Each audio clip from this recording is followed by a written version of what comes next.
Hello, welcome and thanks for landing in my channel. Today I want to share another story with you. Unfortunately, this particular story is also about a farmer and a cow. Many of you are maybe quite surprised that most of my stories are about farmers and cows, but I don't have any alternatives because I'm also a farmer, and most farmers' stories are all about farmers and cows. So the story goes like this. There was a farmer living in a village ruled by people who are maintaining the peace of that village pretty well. The farmer was not that rich, but he used to maintain a good life because the rulers of that village had been capable to maintain the integrity of that village for quite a long time, and there was harmony and peace in that village. There were many sects of people living in that village. Some were warriors, some were fishermen, some were carpenters. That was a typical village, how it should be. So, however, one day the villagers saw that the rulers of that village have been changed. They are no longer being ruled by the people.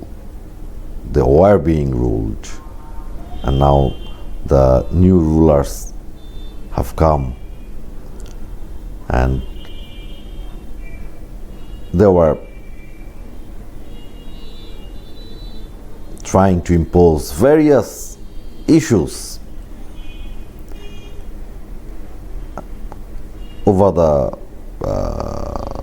villagers. So, however, it was not going very well. It started very badly. But one day, our particular farmer found that people of the warrior clan came to his house and they took his cow, and he was driven away from his house. They were claiming that the house the farmer was living in was their house.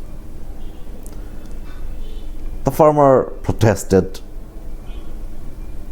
He strongly opposed the claim. The farmer said, "How come you demand this is your cow, this is your house? I have been living here for generations, and the whole village people know that this is my cow." The warrior clan, the head of the warrior clan said, "No, this is our cow and this is our house. We know it." The villagers said, "How do you know it?" The head of the warrior clan said, "We have found a history book, and here it is written that one of our kings lost his cow many centuries ago, and your cow is offspring of that particular cow, and the king had authority over your this as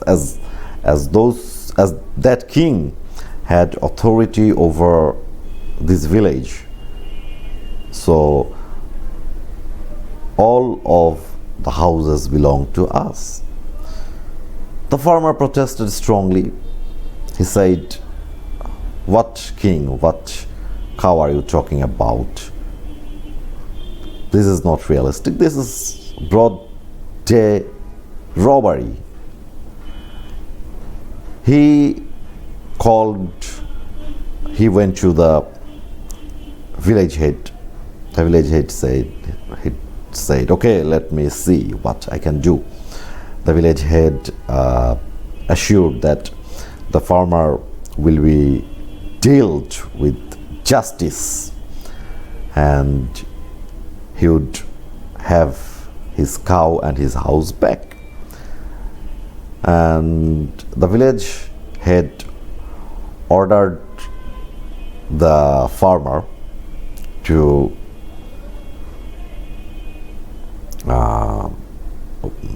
the village head said to the farmer that as the warriors have already taken your house and your cow, and the matter would take a little time to be resolved. So I think, why don't you send some of your kids to the houses of your some of your relatives to the nearby villages, and you can stay in the stable until the matter is resolved. So the villager, being assured of justice, he sent some of his relatives, some of his kids to his relatives to the nearby villages, and he and his wife started to live in the stable.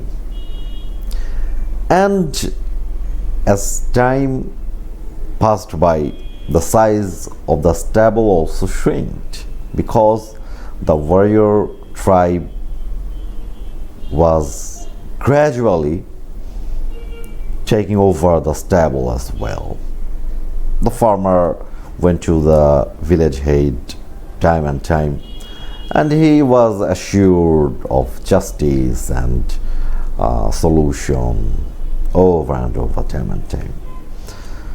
So it went on for a long time. The village farmer came to his time to die. With some of his kids abroad, living a miserable life in some houses of his relatives, and it was going on, and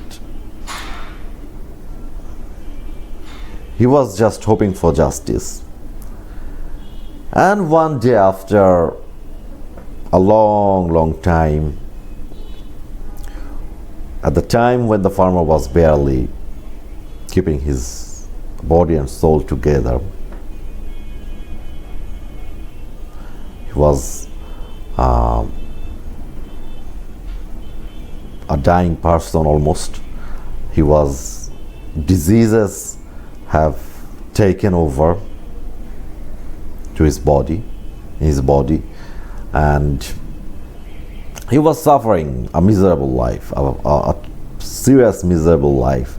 He was oppressed, he was denied access sometimes to his house. He had to live under the wide open sky in cold winter, or in desert, sometimes in hot summers, because he was denied access to his shelter, if we call that a shelter, that stable, as his house was taken, robbed in broad daylight in front of everyone.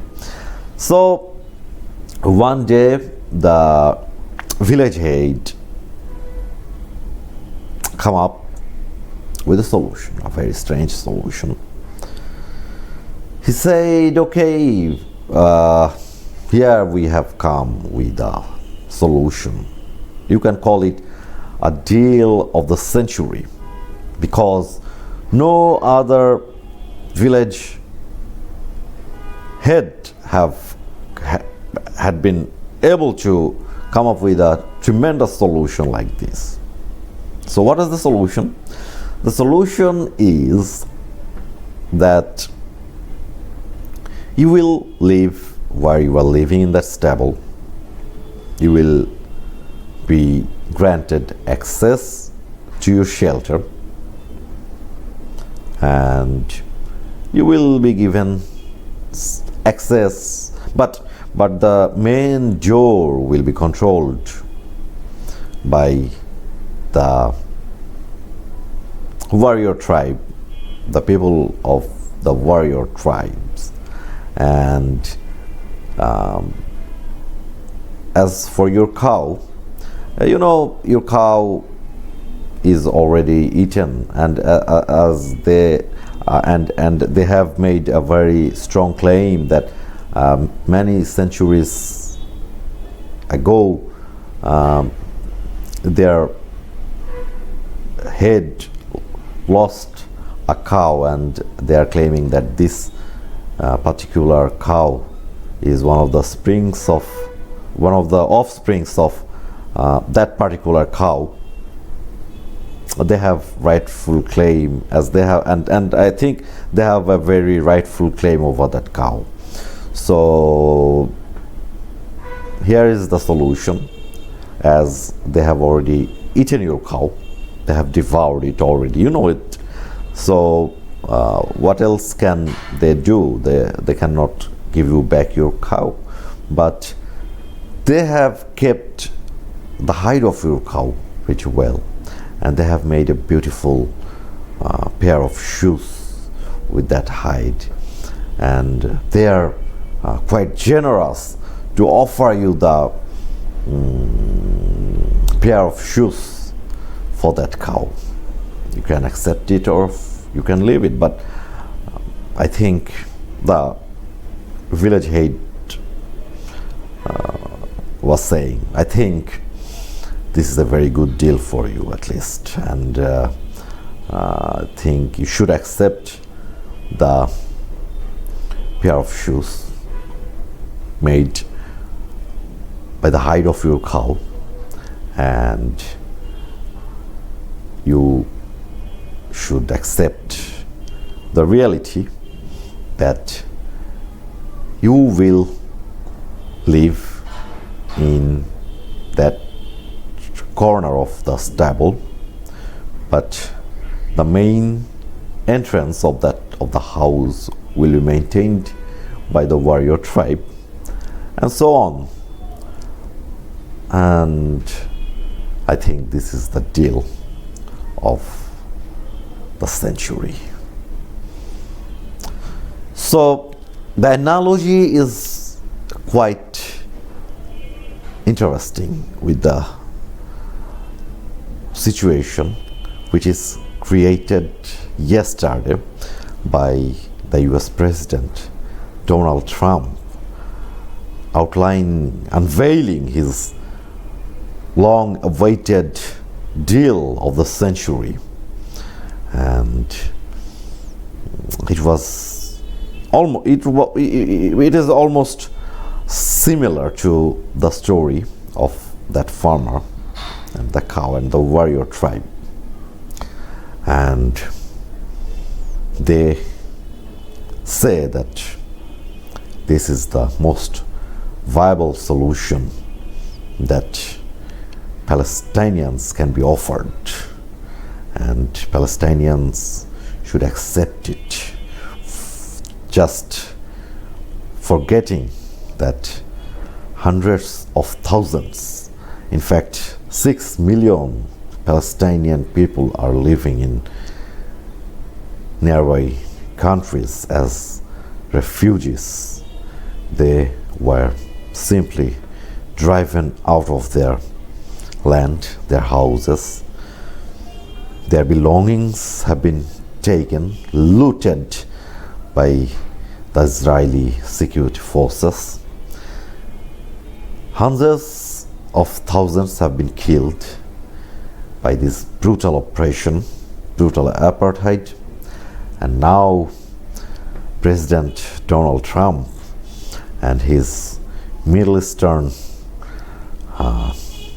advisor, his son-in-law Jared Kushner, have come up with this deal of century, just like offering Palestinians a pair of shoes for the cow the Israelis have taken, and a little enclave of land which no sensible person can call a state. They are offering some enclaves of land with no geographical integrity, with no geographical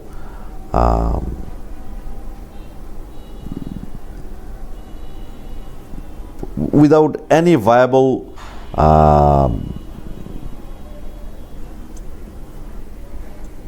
land proposal. They are offering a state of Palestine, an imaginary country with no international border, with no army, with no airport, with nothing, just to live in a land, third-class citizen or fourth-class citizen, maybe, I don't know, because Israel have been given the sovereignty as the deal of the century, the sovereignty over the land of Judea and Samaria, the so-called land of Judea and Samaria. So the Palestinians will have no army, no security forces, nothing else. They will just live an animal life in that enclaves of lands controlled by the Israeli security forces. Whenever they wish, they will grant, and they will, whenever they wish, they will deny the access to those enclaves, and Palestinians will have to move through those corridors, those tunnels from one enclave to another. Jerusalem will be under Israeli control, and as the proposal says, and the West Bank will also have no Palestinian authority to control. Everything will be controlled by the Israelis, and there was no definitive outline of the refugees created by this Israeli occupation. There is nothing outlined in that deal about the compensation. And one more thing, which is about the $50 billion deal, the investment and creation of employment of worth $50 billion. This is not an aid to the Palestinian people. This is an Trump-Kushner incorporated investment policy, which will be taken back with interest in due time, and this is the fact, and this is the deal of the century, as they call it. And I am pretty much shocked about the silence of those important Arab worlds, particularly Saudi Arabia. I've seen that the emirs or the delegates from Bahrain, Qatar, and some other Muslim nations were present in that presentation, but I can understand their limitation because they are the blessed with American securities, being dictators, being quite oppressive, having a very disgusting track of keeping human rights.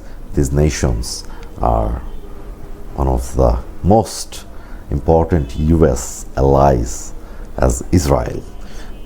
So we can understand that why there is silence from among the Arab world. I think Palestinians have no future at all. They will be, and it is quite clear that Palestinians will reject this offer. I think, and every man with self-respect and dignity will deny this proposal, and Palestinian will have to die, will have to, eventually they will perish in the abyss of history in near future. Maybe it will in next 50 years or 100 years. So this is the reality. The United States, the Europeans, and the Arab world, in fact the whole world, has created for these people of Palestine, and this is gruesome.